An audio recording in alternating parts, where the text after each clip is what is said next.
So I think it's fair to say that all of us over the last few years have all had some kind of issues in the mental health area.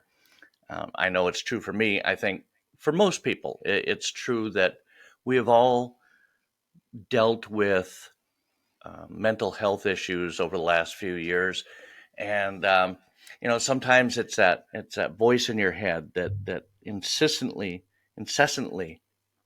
something like that continuously tells you that you're not good enough or that you're a fraud or all these voices, and for a lot of people it's temporary. It comes and goes, and but what if that voice is there all the time?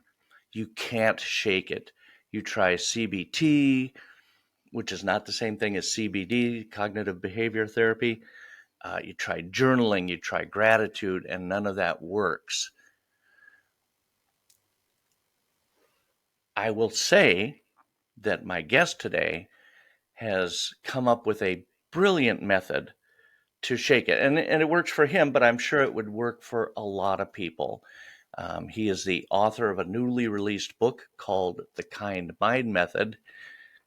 And I welcome Mr. Alex Walton. Thank you for coming on, Alex. I appreciate you being here. Hi there, Mike. Yeah, it's an absolute pleasure to be here. So, really, thank you very much for inviting me, and really looking forward to conversation. Yeah, and it's I, because because I had my own mental health issues. Your story really resonated with me, and I've tried all those things. I tried gratitude, and I was really good for like the first couple weeks. I'm like, oh, thank you. I'm grateful that I woke up this morning, and I'm grateful for this and that. But it seemed like I was just reusing a lot of stuff, and I'm sure I just wasn't putting as much into it as I could to break out of this depression. I guess is probably the best way to put it. But and you had some of that as well. Uh, I did, and I think when you introduced it there, the way you were talking, that voice in your head, those thoughts, it's that was very much it for me. It was very much around negative thinking, that constant voice of worry, of fear, of anxiety, anxious about situations, social situations, work, thoughts about what could go wrong, what I could do wrong, and I simply couldn't step out of those thoughts. And as I look back now, it's quite strange. It was almost like a compulsion in some ways. I felt like I was chasing a thought, and it was really difficult to sort of step out of that. Sometimes I would even think to myself those negative thoughts were helping me. I would often think, actually, this. I used to worry about my health and things like that, and sitting in front of Google looking at things. Maybe I'm researching what it is, and it was just all negative thoughts. And you mentioned CBT. I tried CBT, mindfulness, yoga, all sorts of things, and I would really stress that I have no negative connotations about any of those, because I think what works for someone is the answer, and they do work for many people, but they never quite Absolutely. answered the question for me. They sort of soften the edges around things. They would maybe sort of briefly provide me a moment of clarity, but I simply couldn't step away from them. And CBT was always it was a good example. It sort of talks about seeing your thoughts and you recognize them. Talks a lot about seeing your thoughts as a fluffy cloud. When I was speaking, say, see that thought and then let it float into the distance. And I could do that, and I would choose not to engage with that thought, but then there'd be another one right on its tail, and there'd be Oh, yeah. another and another. And it wasn't, I didn't have a fluffy cloud. I had a thunderstorm there. I simply couldn't step away from them. And then, yeah, I've come up with this thought process that has allowed me to step away from them. Yeah, and you were talking about fluffy clouds, yeah. Um, first, and again, this is probably, some things work for some people Yeah. and some things don't. You have found a method that works for you, and maybe it won't work for everybody, but maybe, and for those people that are experiencing this, it might. And of course, I'm a little bit biased because of the subject matter that you attach to it, and that is the kindness aspect. Yeah. Um, so, okay, let's back up a minute. At what point did you have this thought? Um, well, if it's okay, I'm going to go back in time a little bit and provide a bit of context, actually, because it really starts with these envelopes. And I'm flashing up an envelope here, and I appreciate this is on a podcast, so I'm going to give you the visual description for Trust me, everyone there's an that's envelope listening. there. So it's a kind of A4 sized envelope. It's red and festive looking, and it's got a message on the front. And in December 2015, 100 of these envelopes appeared randomly scattered around my hometown city, which is Norwich in the UK. And on each of these envelopes, there was a message on the front. And the message read as follows: Several years ago, I received a Christmas gift in strange circumstances. It changed my life for the better. I am now returning that favour by randomly distributing that same gift in equally strange circumstances. So, wherever you may find this envelope, it is meant for you. Please take it, please open it, please read it. And then it says, Merry Christmas. Um, for anyone who opened that envelope inside, and again, I'll describe these, there was another small brown envelope with another message saying, Don't open me until you've read the story. And then inside there, a story. And it was an emotional story about a man called Matt who was going through a difficult time in his life. And then, in almost magical circumstances, he received a gift from a stranger. And that gift changed his life.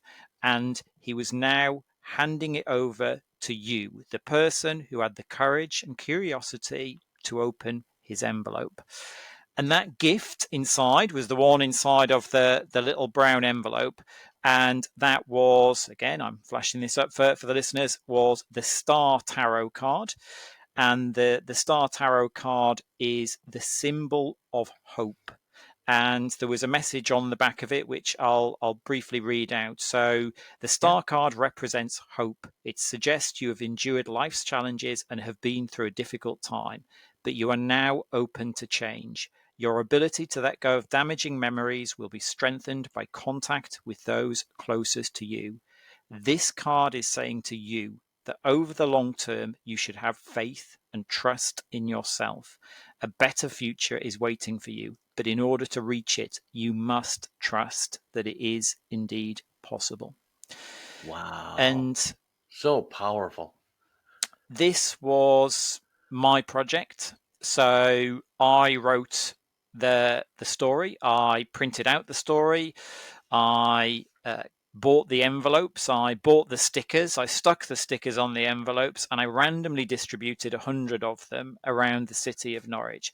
And my hope was that I would find just one person um, who, who this would mean something to them. It would find them at just the right time, and it became so much more. So over the next 5 years, I actually wrote two more stories. With the help of hundreds of volunteers, I distributed thousands of these envelopes, and we made it all over the UK. We managed to make some of them over there, and we distributed some in New York. So that was myself and a couple of people who were on holiday there distributed some, and I was inundated with profound responses from people who found one of these envelopes and it reached them at just the right time, and it meant something to them. And I'll just dig. There's one of them that I'd like to just sort of briefly read out, and this was one of many, but it always really resonated with me because the original story about Matt had involved some grief and some loss he'd had. So I received this in the first year I was distributing them. My 13-year-old son found your story today. He lifted your envelope and kept it safe until he was back home. He opened the envelope and read your story with bated breath to find out what was inside the little brown envelope. The Star Tarot card, the card of hope, telling him he had been through a difficult stage. How apt could this be? For my 13-year-old son lost his dad suddenly and tragically in August this year. The words on those cards mean so much to both of us. Wow. Yeah. So, Um, oh my gosh.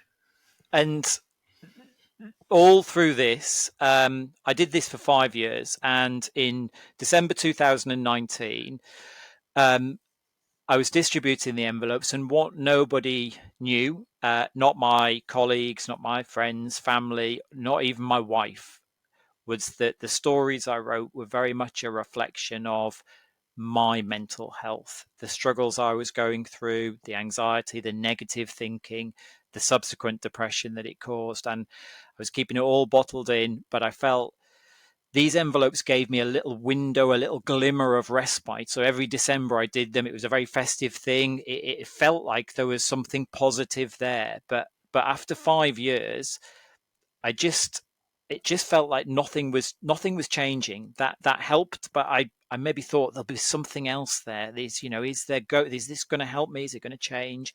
And after 5 years, I just decided actually I'm going to stop distributing my envelopes. They Nothing is changing, and I felt like there was a tipping point. I really felt that something's going to happen, whether it's a bit of a breakdown, whether I'm going to take some time from work, whether I'm finally going to admit that I've got this problem, sort of thing. um, and in the December, I stopped distributing my envelopes. On January the 10th, less than 3 weeks after I distributed the last one, I went away for a weekend, and over the course of that weekend, this thought process emerged within me, and it is entirely based around kindness to others. And I believe it is entirely inspired by the journey that I went on with those envelopes, the helping all of those people, seeing the impact that it had. I think subconsciously sort of brought something about, and this is how the thought process came about. I should probably say briefly what it is, and then we can delve into some of the details, because when I tell you, it sounds so simple, but there is so many layers to it. But the thought process is simply two questions that I ask myself, and I've asked them hundreds and thousands of times. I ask them every single day without fail. At first, when I was struggling with my negative thoughts, I just relentlessly asked myself all of the time, and it snapped me into the moment and took me away from my thoughts. And those two questions are simply, how can I help them? How can I make them smile? And I repeat it over and over again. How can I help them? How can I make them smile? How can I help them? How can I make them smile? Like a mantra. Absolutely. Absolutely. That's so those two phrases, kind of like the rubber band snap on your wrist. It takes you Yes. away from whatever. And that's so cool. Now, something I wondered, and I've talked to you before, obviously, and I was wondering, so was there a way for people to reach out to you when you in those envelopes? Did was it Yeah. an email address? Was it a if this has helped you, please respond to or Yep, yep. So within the envelopes, I always felt that I tried to make it. I always felt of it a little bit like a magic trick. I wanted to make it an experience for people when they found it. So the envelope and everything within it was created in a way that the story about Matt or the characters was real. You're finding this strange envelope. This person has been through this journey, and they're handing you this gift that has changed their life. And I felt that would make that gift have weight, emotional weight to it. But sure? within the story, the way they receive it was almost magical. It couldn't have happened. So there was this kind of dichotomy within it. It's like, well, it looks real, but then actually it's magic. It can't be. But at the end, I provided Facebook details, email details where people could reach out. And I was Okay. always, when people did reach out, it was always very much, this is a positive experience. It's a fictional story, but the intent is to provide a positive experience. And 100% across the board, all I had was positive reactions from people who'd found one of these. And also, as well, the way that then grew was volunteers. So I had a small army of people who, for no better reason than just to do a good deed, reached out, can I help you? And I would send them a little pack, 5, 10 envelopes all over the country, and they'd go off and distribute them. And then they would put little messages on Facebook, and it would grow from there. So it was a little community of people doing good deeds. That's like, it's like a random acts of kindness flash mob. It is, yes, yes. So It was something else. that's awesome. Okay, so back to your mantra, if you will. Yeah. Um, so and you had talked about this before, and you're standing in a grocery store or what have you, waiting to check out, and those negative thoughts creep into your head,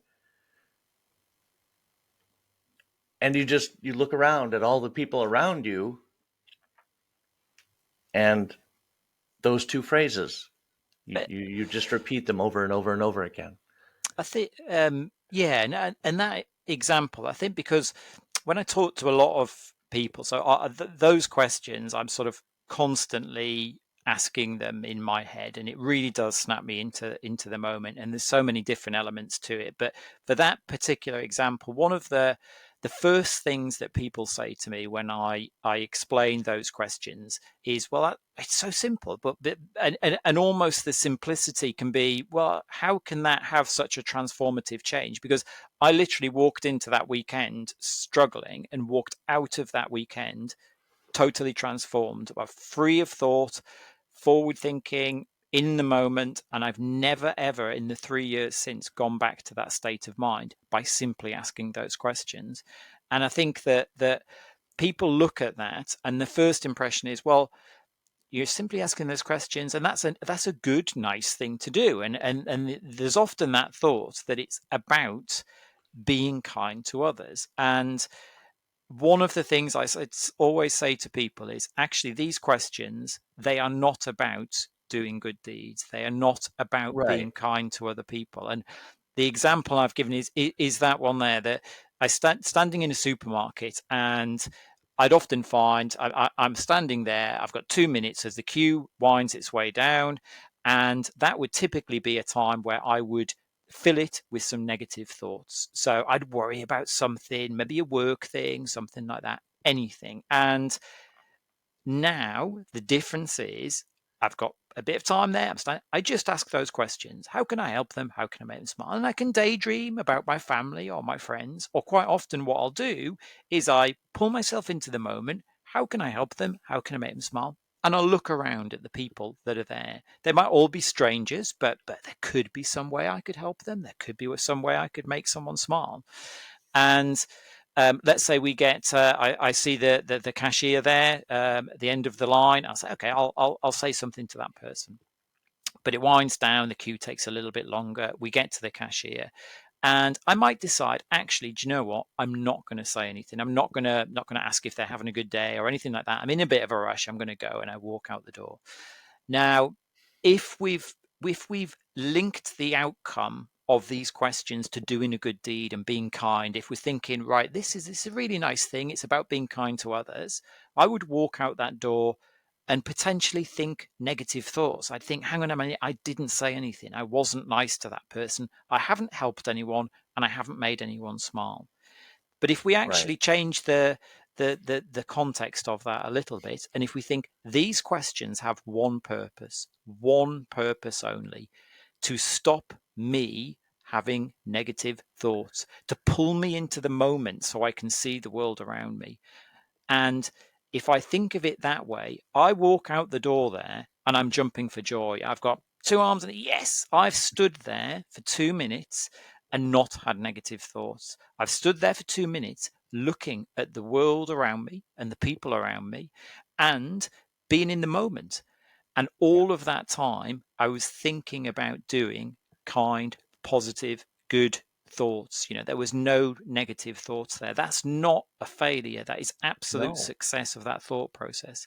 Now, I always say if I'd stepped out and had asked a question, then great, that's even better. I've done something and I've spoken to that cashier, and every little action that I do, every time I just start a simple conversation or anything that's been triggered from those questions, I recognize that wouldn't have happened. That moment would not have happened if I hadn't have been asking those questions. So it kind of embeds it a bit more. It helps me understand that, so many little moments in my life are just created from asking those questions. Oh, But it sure. is always about stopping or helping me to manage my negative thoughts. Absolutely. That's fantastic. So, I mean, this is such a phenomenal story, Alex, and I just love everything about it. So, at what point did you say, I need to put this into a book? Um, that's a really good question. So it was probably it was such an impact to me, and I felt within a few weeks I had so much freedom of thought from just asking these questions, and it was relentless. Those first few weeks, literally all of my thoughts were negative before, and I would just ask the questions over and over again. I get up in the morning, first thing, how can I help them? How can I make them smile? How can I help them? Say something to my wife. How can I help them? How can I make them smile? Go downstairs, see the kids. How can I help them? How can I make them smile? How can I help? I say something to the kids. But I just found I'm not having any negative thoughts. It was great. And I'd say within a few weeks, when I'd realized there was something really there, it changed within me. I started thinking, I think this is something that can help other people, and I really wanted to sort of get that down into a book, and went through quite a sort of different approaches of what that book would be, but I was really keen to get the message across, and something so simple can be as impactful as well. So it was a matter of weeks that I started thinking about that, but then it was about 2.5 years to actually get to that journey of finally releasing the book. Yeah. So, I've written a couple of books. They're very small, inconsequential, but the process of writing that book, I mean, I might write like a madman through a weekend and then not go back to it for a month, you know. Yeah, Um, so, but the book is successful, and I it has the potential to help an untold number of people. It's yeah. available on Amazon, I assume. It is. Yeah, yeah, yeah, yeah. It's absolutely available on Amazon.com. So that's the kind mind method. So, and really positive feedback so far. So I've had a lot of feedback from people where they're just seeing this, and it's helping. And I think we talk about the kindness side of it. I've always sort of said there's three key areas why I really think that this is something different from what people have seen or used before. And for me, that's kindness, simplicity, and choice. So kindness, simplicity, and choice. And obviously, with the name of your podcast, I'm going to start with kindness, but there was a study done a few years ago over here in the UK. Actually, it was done by the University of Sussex in partnership with the BBC as well, and they did one of the largest studies that's been done on kindness. And one of the things that they came out from the data was a clear correlation between doing good deeds, kindness, and positive mental health. It's a clear line, and there's been many other studies as well. And the problem and the challenge a little bit with that is it's all well and good to tell somebody who's struggling to be kinder. That will help your mental health. But Yeah. how can you apply that on a day-to-day basis? How can you take that and one of the challenges when you're struggling with your mental health is your thoughts are all consumed with something else. So to go out there and say, right, I'll do this random act of kindness, or I'll be kind to this person, it's quite a leap. It is. So that principle here is, ask yourself two questions. How can I help them? How can I make them smile? How can I help them? How can I make them smile? How can I? Every single thing you think while you're asking those questions, and every single thing you do, if you actually do anything at the end of it, will be kind, will be a positive action. The thoughts that you're thinking are all about positive ways you can engage. So, I spend a lot of time, if I'm on my own and I ask those questions, I'm just daydreaming. It could be my friends, could be my family, could be anyone. And I'm Sure. just think, how can I help them out? And I know, doesn't matter if I'm out for a run for 20 minutes and just thinking those thoughts, all those thoughts are all positive, are all kind. If I do anything, they will all be positive, they will all be kind. And that's leveraging the power of kindness to enable me to focus on those thoughts rather than other ones. So that's Yeah. the kindness side. So kindness, simplicity, and choice. So the second one, simplicity, which we've mentioned there. So many things I found when going through and looking at different ways to manage your thoughts and that side of it, there was a level of complexity to them. And I think with this, for me, one of the key elements is that simplicity. There is nothing more to it. And within the book, I talk a lot about different ways you can apply it, the different contexts it's used in, and things like that. So I'd encourage people, if anybody is interested, to read a bit more about it. But the principle is, genuinely, it's just asking those two questions constantly, over and over again, and just making a choice to engage positively. And then that last one, so kindness, Yeah. simplicity, and the third one, and actually, really key one, is choice. And this this is something that these two questions gave me, because in the past, where I would be thinking these thoughts, the problem I had is I felt I didn't have anything else. I didn't have another choice, because if I didn't engage with that thought, which is what CBT sort of tells you, there'd be Hmm. another one that would pop along, or another one, or another one, or another one. And there felt like no alternative, no choice. Sure. So I'm almost just saying to myself, right, I'm going to repeat those questions just constantly, and it just gives me a choice. So if I have a worry about something, and I've got this thought and it's going around in my head, because they still happen, they're still there. Um, and then I just ask the questions. And the first thing is, I've got my thought there, my worry, and then on the other side, I've got, how can I help them? How can I make them smile? And I look at the two, and I see those two different thoughts competing for my attention. One of them wants to keep hold of me, and the other one is how can I help them? How can I make them smile? And I've got, now I look at them, that positive thought helps me distinguish the other one as being negative. So it helps me. I look at those and think, hang on a minute, I've got an option here. I've got a choice. And because it's a kind thought, I want to be kind, I want to be positive, it makes it easy for me to choose that positive, kinder thought. And there's just one example I'd like to quickly Sure. give you, Absolutely. and this for me is one of the key examples, and something that almost on a daily basis I can see the tangible impact of these questions. The school run with my children. Huh? In the past, I would walk out the door, and on one hand, I'd have my worries there, redundancy, death, divorce, whatever it might be. And on the other side, I've got my two children, Dexter and Brody. And we'd take the 10-minute walk into school. Quite often in the past, that could be in silence, with me worrying about work or whatever it is that's going through my head. And even if they asked a question or had a conversation, it would often feel like a bit of an interruption, like a sharp break in my thoughts that I'd have to step out of and snap an answer to them.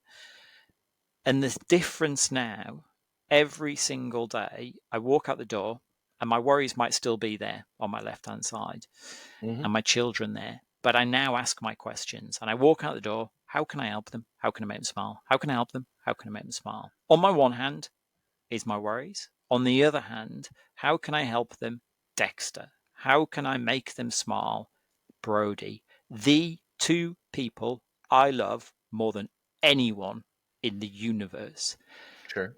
Stepping out of my thoughts to engage with them and think of ways that I can help them or make them smile is the simplest thing in the world. And whenever I'm with my family, my wife, my children now, and I ask those questions, I am there, I'm present, I'm in the moment. And it's been utterly transformative when there's people around and I ask those questions. It's the easiest thing. And when it's my family, the people I love, I see those worries for what they are, just inconsequential thoughts that I don't want to be having. So I just step into the moment and I'm with them. Sure. Absolutely. Absolutely brilliant. I love that. I'm so happy for you, Alex, that you found this method and it works for you. And honestly, that's amazing and something to be grateful for, obviously. Thank you. But yeah, this is such a great book, and there will be a link to it in the show notes. Um, Alex, it was so awesome having you on here, and I so much appreciate you coming on and Yeah, talking about well, I mean, it's hard to open up about mental health sometimes, and I think that's probably part of the problem why it stays so hidden is because people don't want to get help or they don't want to talk about it. There's a stigma attached to it, I think. But I'm so happy that you chose to come on and talk about it and to share a method that's worked for you. And maybe, folks, if you're having those negative thoughts, give Alex's book a shot. If you know somebody who's having a hard time struggling, it would make a great, very kind gift. it would. I'd say to anyone, even if you're listening to this and you get stuck a bit in your thoughts, next time you're with a group of people or your friends, family, and you're maybe stuck inside your own head, just ask yourself those questions. Just try it. How can I help them? How can I make them smile? And just say to yourself, I'm going to try and come up with one thing, and see if it helps you step into that moment and do that one thing. And just remember that one thing wouldn't have existed if you hadn't have asked yourself those questions. And Mike, it's Exactly. been a real pleasure to chat to you. Awesome. Awesome. Thank you so much, Alex. Again, all of your information will be in the show notes. We'll have links. And I wish you much success with the book, sir. Brilliant. Thank you very much. Thank you for your time. Thank you, sir.